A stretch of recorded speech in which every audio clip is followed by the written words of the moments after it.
Hello everyone, welcome back to HR Repair. This is Hey Ray. Today we have a Chevy High Country.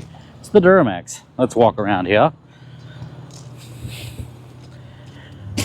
This is, I believe, somewhere around a 2018 model, and I don't have the key. Of course I don't. Why would I have? This thing has 105,535 miles on the odometer, and today this thing has a misfire. Started yesterday. The customer uses this thing for work, and I think it started yesterday or maybe the day before, and he said that it, according to his scanner, says cylinder number 4. So we're gonna dive into this thing and let's see if we can get this figured out. Hopefully it's not a base engine problem. But let me get the key. All right, so we have the key. Let's before we do anything, let's hook up to it. Let's just see if there's any codes other than misfire on cylinder number 4. This thing, they said, was I'm thinking it's probably not a base engine problem. The reason I say that is because we have a service emissions system, 70 miles until 65 mile per hour max speed, probably because of our engine problem here. But back to where I was going with this, I don't think it's a base engine problem, or I hope it's not, because he said it misfired for a little bit one day and then it quit. Then the next day it came back and it hasn't left since. So I'm hoping it's just like an injector or a problem with the connector or something along that line. Okay, here we go. Let's do a fault scan on this thing and see what we get. Cylinder 4 injector control circuit and engine 4 or engine misfire detected. Okay, this gives us hope. Lots of hope. Powertrain control module indicated traction control. This is probably all because of this code P0204.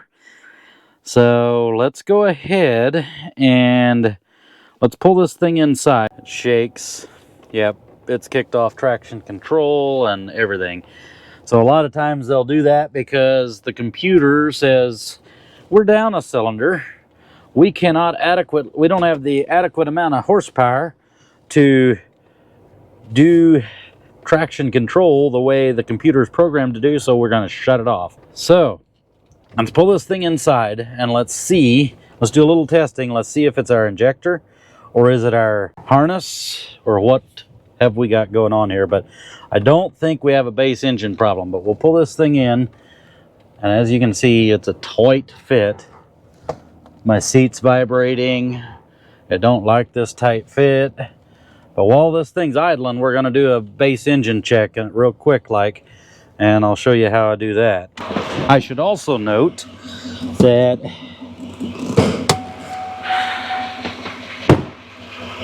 two, 4, 6, and 8 are on the right-hand side, or left-hand side, sorry, left-hand side of the engine, which is over here on the driver's side, which is great because that's much easier to get to. All right. As you can see, it's shaking.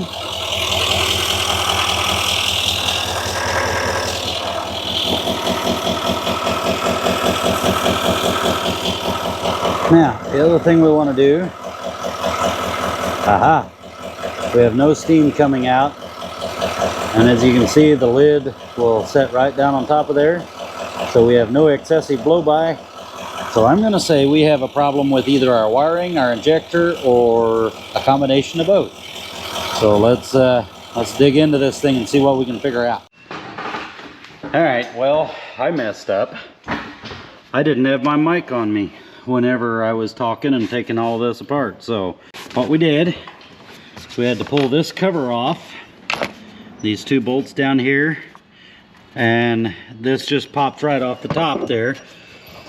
We have to remove, before we can do that, we have to remove this and the fuel lines in the back there, and those are the quick disconnect type. So then we get down to here, and I'll retest this and I'll show you what we found. So the injector is supposed to test between 0.2 and 0.4, or 1.5 I mean.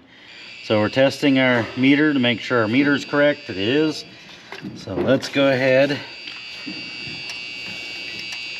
and hook on to our spades in here. 0.8. So that's right where it needs to be. That's like right in the middle. So this injector still tests out perfect. And what we've found is that the inside of this connector here, and it happens a lot on the Duramax, is the inside of this connector has zero drag on it. Like that thing would just fall right out of there. I mean, neither one of them. So what happens, and you can see a bunch of dust and dirt around here, no amount of dielectric grease or any kind of cleaning will get this one to work again, long term anyway. So what happens is they break internally and the tension goes out of them. They make no contact. The computer can't control the injector. It throws it into a misfire, and then it shuts off your emission system, and it's just a whole cascade event. So we need to get a new connector in. We'll replace that and clear our codes. We may have to put it into a service regen to get it back to operating condition, but we'll cross that bridge when we get there. So let me get a connector in ordered for this thing, and I will be right back when I get that. All right, we're back, and we've got the new part, and here is the new part. I'll put the part number down in the description below. So what we need to do, we've got a very long pigtail, but what we're going to do is we're going to cut this thing off about right there. We're going to give ourselves a little bit extra. We don't want too much, but we're going to cut that thing off about right there. All right, so they do send their own terminals along with this, but I usually use this style because I feel like these are better.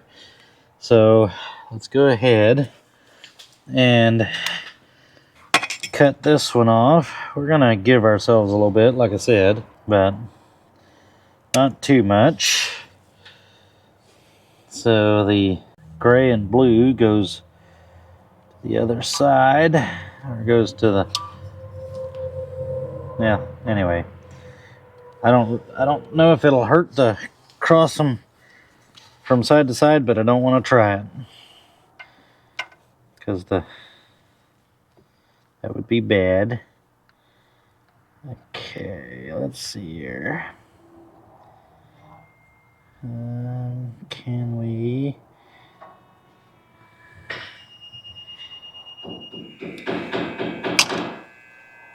Get this. All right, so get this hooked up right. Crimp these down and heat shrink them, and we'll be good to go. So I'll be back when I get done with that. All right, so we're back, and I've got this all taped up, all put together. So it's so this has a slight drag on it. That one does too. If you remember, the other one had none. So we are good to go here. Let's put this on here. Put that in there. All right. Battery died. So let's, we got this thing plugged in. Now we're gonna have to put our cover back on here, and I'm gonna have to unplug our hose or fuel lines back there. So let's get this back here, and I'm gonna have to get those special tools. All right, so we have got to unhook or undo this, slide that in there, and this one here, and we'll get our cover and put that on there, and we should be good to go. All right, and then we'll come in here, slide this over in through here.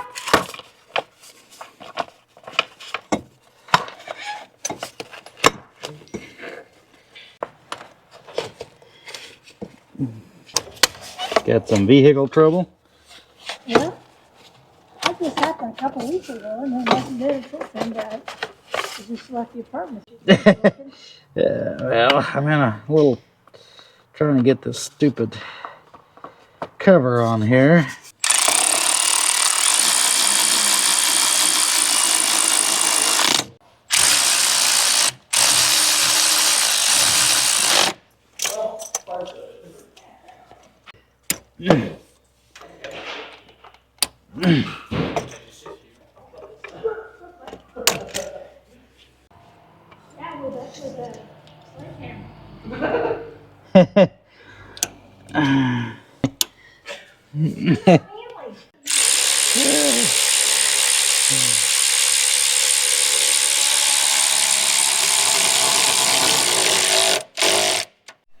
All right, we had to walk in and got a little interrupted there, but we got everything back together.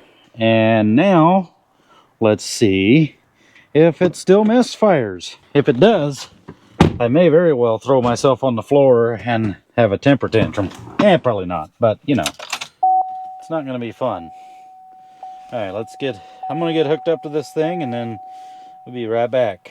All right, fault scan. We'll just go ahead and scan all the faults. All right, now is the truth in the pudding. Contact.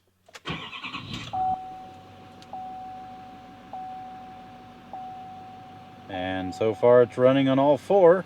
Okay, I think it has cleared itself on the emissions faults because it is running on all 8 now. I said running on all 4 a while ago, didn't I? Okay, let's go ahead and quick erase this. Sometimes that quick erase doesn't always register completely, so let's go ahead. It runs perfect. No more misfire. Okay, and our code for our emission system is gone. Let's take this thing out on a test drive, but before we do that, why don't we close the lid.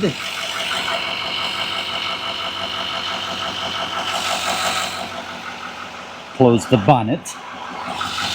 The lid, wait, bonnet. Is that what they call a hood in the UK? They call that, is the trunk the bonnet? I don't know. You guys let me know. If you're in the UK, what do you call a hood? We call it the hood. So this thing should, technically, let's not hit our Camaro back there. This thing should technically clear out the emissions, which it looks like it did.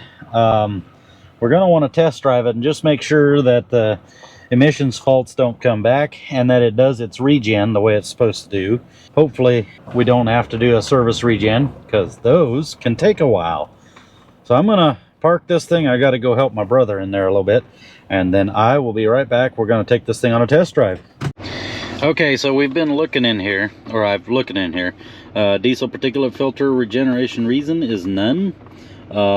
We have no inhibits except for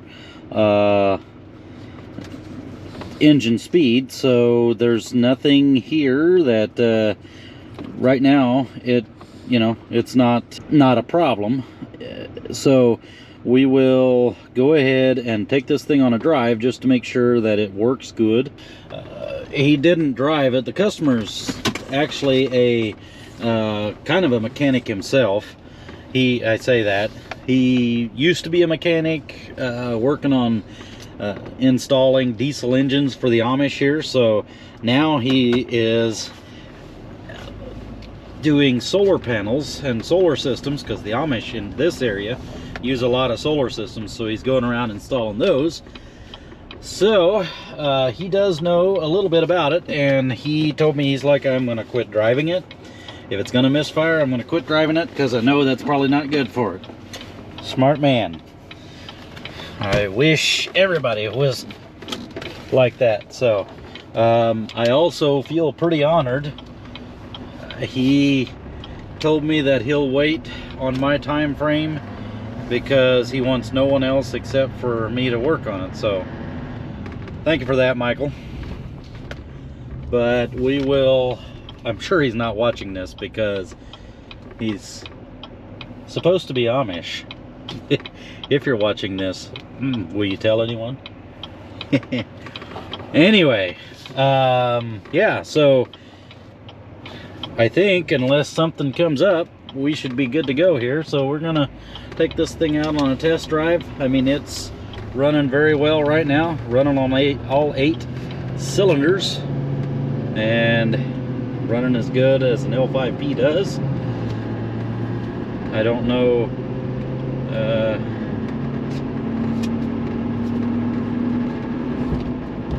a stock L5P, so yeah, drives nice, runs good. This is what we want. I did plug this injector back in because I had to move it out of my shop until I got the parts in today.